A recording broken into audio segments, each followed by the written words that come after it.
Hi, Sarah here. Today we are going to be talking about choosing the right type of thread for your project.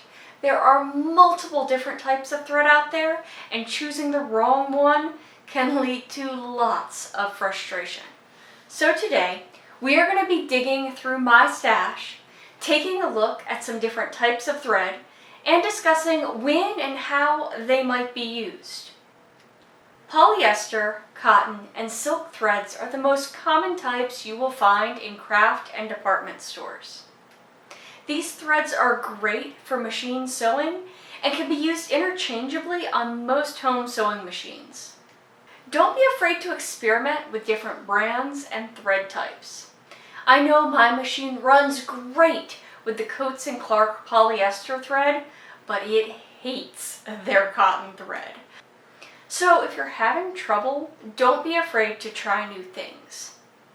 You might find another thread that works better for your current setup. Polyester, cotton, and silk threads can also be used for hand sewing. Polyester thread is that primary thread you're going to see in all the little mini sewing and mending kits. However, it's not my favorite for hand sewing. For hand sewing, I much prefer a waxed linen thread. Linen thread's just a little bit thicker and stiffer. I find the needle is less likely to want to slip around on it. I also find this thread is much less likely to bunch up, knot, or break than a polyester or a cotton thread. The big downside to linen thread is that it can be hard to find. It is rarely sold in department or craft stores. I usually get mine online through Burnley and Trowbridge or through vendors at local craft fairs, but be prepared to pay $15 to $20 for a spool of this size. Another type of thread that you will commonly find in craft stores are these giant chunky rolls of polyester thread. Honestly, this is a baby one. They can get much bigger.